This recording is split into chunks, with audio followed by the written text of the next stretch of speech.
Talvez alguém já tinha dito para ele assim: olha, quando você estiver no carro, a gente vê isso toda hora na televisão, coloca o cinto de segurança, ele é uma proteção.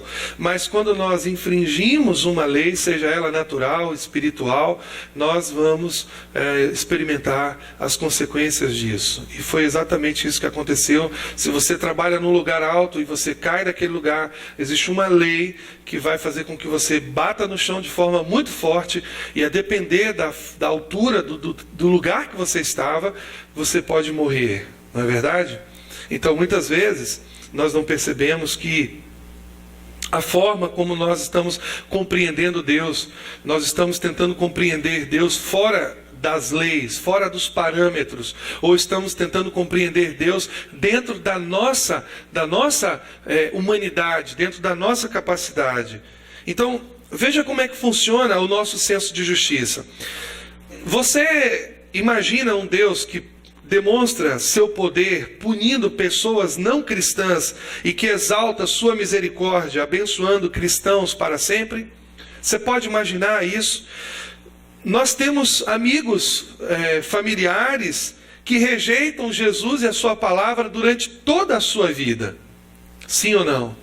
O vizinho, o padeiro, onde você vai, o dono do supermercado, o dono do açougue, o seu colega de trabalho, são pessoas que você tem relacionamento, mas essas pessoas, sejam elas parentes ou amigos apenas, elas vivem toda a sua vida rejeitando a Deus, ao seu Filho, a sua palavra. Elas simplesmente vivem a vida como se Deus não existisse para elas. E a gente pensa assim: nós não queremos acreditar num Deus que pune os não cristãos. Talvez ele devesse punir pessoas extremamente más. Isso faz algum sentido para nós, não é verdade? Quando a gente pensa num assaltante, quando a gente pensa num homicida, quando a gente pensa num pedófilo, quando a gente pensa numa pessoa que de repente matou 20, 30, 40 pessoas, quando você pensa, por exemplo, no Adolf Hitler, você pensa assim: realmente essa pessoa Deus deveria levar para o inferno, porque é uma pessoa muito ruim, uma pessoa má. Mas, no entanto, mandar para o inferno pessoas aparentemente boas, que simplesmente escolheram a religião errada, isso não parece algo justo, isso nos parece, na verdade, cruel, pelo menos de acordo com o nosso senso de justiça, não é verdade? Não parece ser justo. Ela simplesmente escolheu a religião errada, e por causa disso, então ela vai ter que viver o resto da sua vida sofrendo no castigo eterno, no tormento eterno. Será que Deus não está sendo muito duro, muito insensível? Será que Deus está sendo justo por isso? Eu gostaria muito que Deus salvasse todo mundo no final. Pense nas pessoas legais que você conhece. Pense nas pessoas que cresceram com você. Pessoas que moram no seu condomínio, pessoas que trabalham com você, pessoas que você se relaciona durante todo o dia, pessoas que você conhece profundamente, pessoas que você sabe que são pessoas boas, que elas ajudam outras pessoas, elas abrem mão do que têm, elas olham de uma forma competente para o trabalho, são pessoas que valem a pena passar boa parte da vida ao lado delas. São pessoas que a gente tem, às vezes, admiração até, pessoas que a gente, às vezes, até quer imitar, de tão bacana, de tão legais. São pessoas que a gente gosta de estar com elas. Pense nessas pessoas. Se eu pedir agora para você fechar o olho, eu não vou fazer isso, mas se eu pedisse, será que você conhece alguém que é tão legal, que é tão amigo seu, que é tão especial para você, que você gosta de estar com aquela pessoa, e que nesse exato momento, se ela morresse hoje, ela passaria o resto da sua vida no inferno? Você conhece pessoas assim? Eu conheço um monte de gente. Eu tenho parentes assim, eu tenho familiares assim, eu tenho pessoas que eu amo estar com elas, mas elas não estão vivendo a sua vida servindo a Deus e adorando a Deus, e isso gera um temor no meu coração. Isso gera uma tristeza muito grande no meu coração, talvez a mesma tristeza que havia no coração de Deus. Por isso que a nossa oração nessa noite é pedir a Deus, Senhor, que nós possamos se apaixonar por aquilo que o Senhor se apaixona, que nós possamos ver aquilo que o Senhor vê, que nós possamos sentir a dor que o Senhor sente. E se nós fizermos essa oração, nós vamos nos lembrar de textos que dizem que Deus não tem prazer na morte do ímpio. Deus não tem prazer, talvez uma pessoa que tenha sido vítima de um violentador, de um assaltante, ela possa se sentir bem com a morte de uma pessoa assim, mas se você olhar na palavra de Deus, ele diz que ele não tem prazer na morte do ímpio.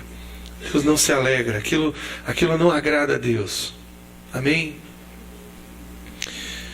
Eu gostaria muito que Deus salvasse todo mundo no final, mas é isso que Deus promete fazer na sua palavra? Se você pegar esse livro precioso que tem nas suas mãos e começar a ler, a destrinchá-lo, começar a estudá-lo, começar a verificar o que está escrito no Novo Testamento, as verdades de Deus contidas ali nesse precioso livro, é isso que as Escrituras ensinam? Então, existe uma diferença muito clara a respeito daquilo que nós gostamos de acreditar e aquilo que nós devemos crer. Há uma diferença muito clara. A Bíblia afirma que todos serão salvos no final. A pergunta que eu faço é essa: você gostaria de morar bem pertinho? Imagine que você vai para o céu e lá no céu vai ter uma pessoa que ela matou 40 pessoas aqui na terra de forma cruel, perversa. Você gostaria de morar do lado dessa pessoa no céu? Aliás, você gostaria de morar do lado dessa pessoa aqui na terra?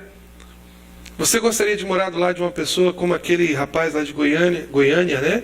Aquele jovem que matou mais de 20 pessoas com a moto?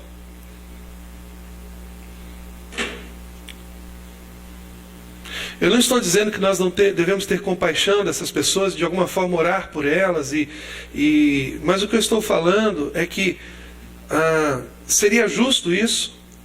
Seria justo você encontrar uma pessoa que de repente decapitou, como aqueles rijadistas lá do Oriente Médio, decapitou, né, aqueles cristãos, aqueles xiitas, às vezes, porque eles são de uma origem sunita, então há uma briga, né, entre dois povos irmãos, os xiitas e os sunitas.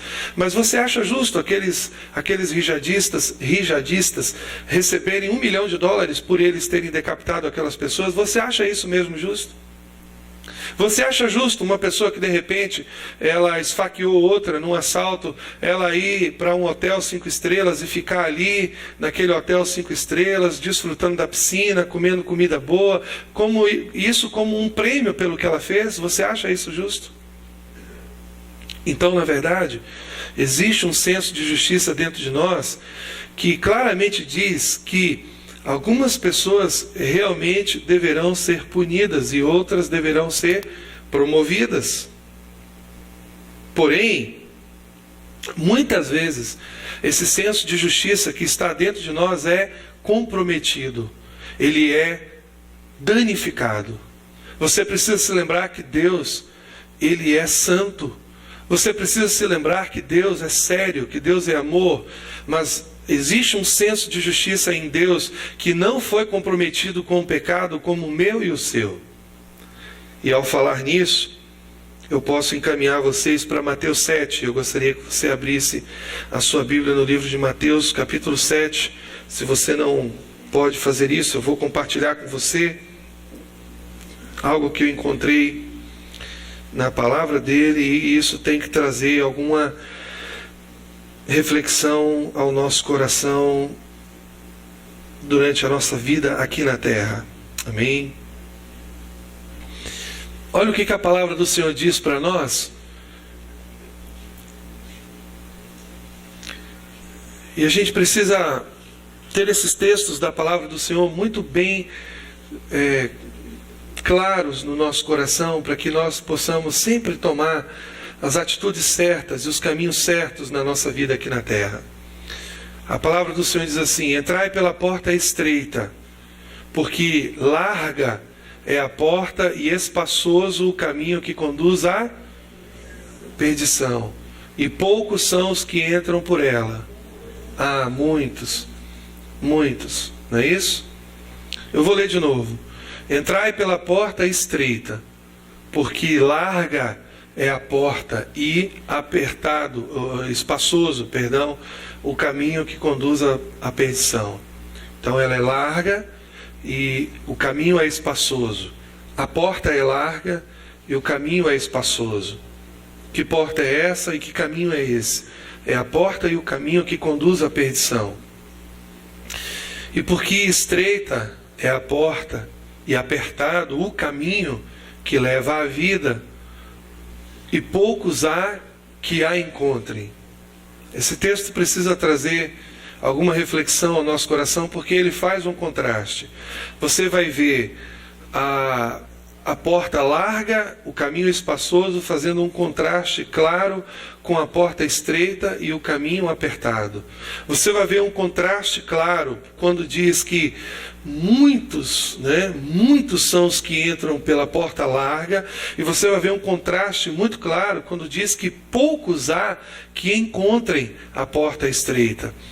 Eu quero acreditar que o inferno será um local apenas para o diabo e seus anjos. Eu quero acreditar que haverá mais pessoas no céu do que no inferno, mas quando eu olho a realidade da vida, eu percebo que isso não é a verdade, e eu percebo mais ainda que a palavra de Deus me diz que isso não é a realidade. Se fosse, teria mais gente nas igrejas, teriam mais gente servindo a Deus, existiriam menos crimes, o mundo estaria, as pessoas do mundo estariam muito mais envolvidas com as coisas de Deus. Mas olha quantas pessoas tem aqui nessa noite. E se nós formos imaginar quantas e quantas pessoas agora estão nas suas casas, estão fazendo coisas que desagradam a Deus, estão vivendo as suas vidas como se Deus não existisse. Então nós percebemos que, de uma forma muito clara, não é o que a palavra nos diz. Nós percebemos de forma muito clara que o céu, embora quando você vá para Apocalipse, você vê ali uma multidão que não se pode contar, pessoas de todas as raças, línguas e nações,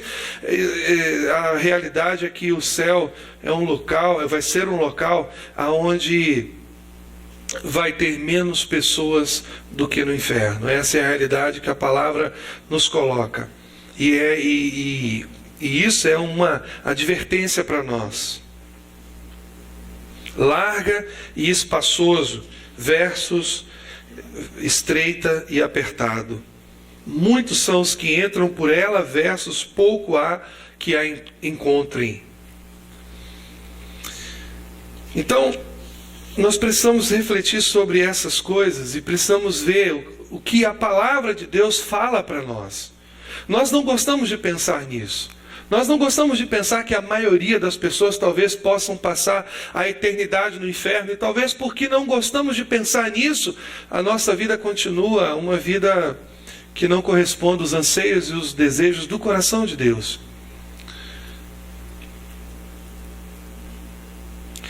Segunda coisa, nós temos o hábito de desconsiderar os avisos como se eles não fossem importantes.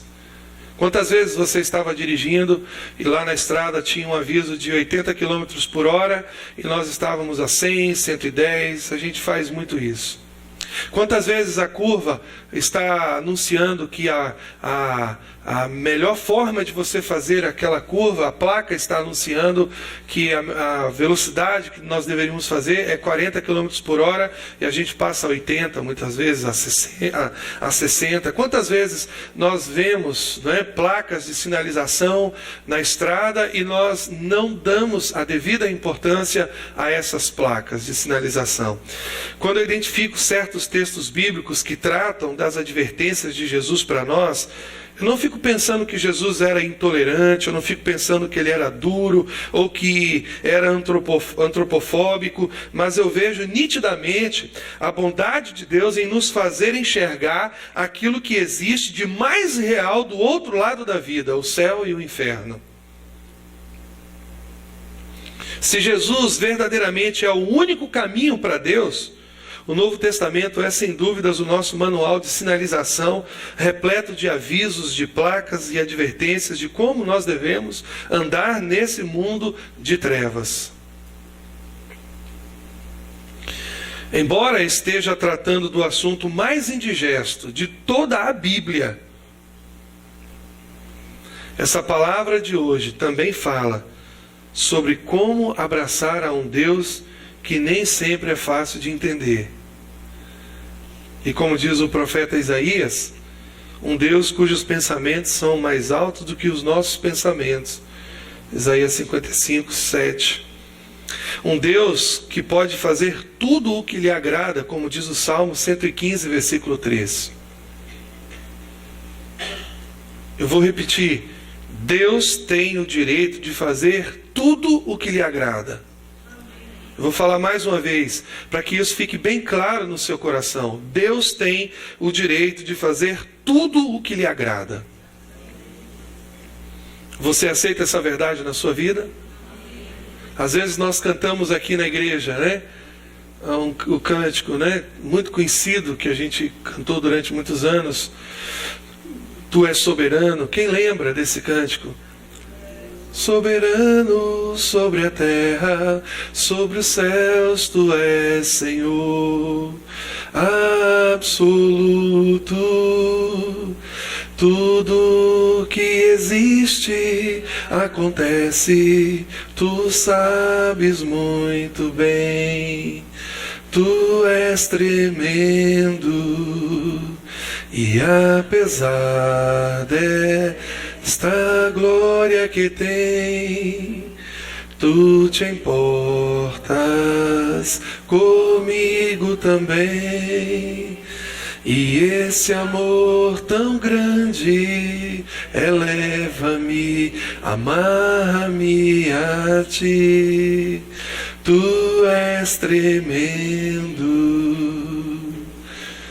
Amém? Eu gosto tanto dessa parte que diz, né, que Ele se importa conosco.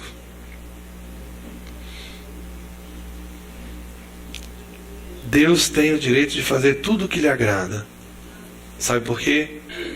Porque Deus é soberano.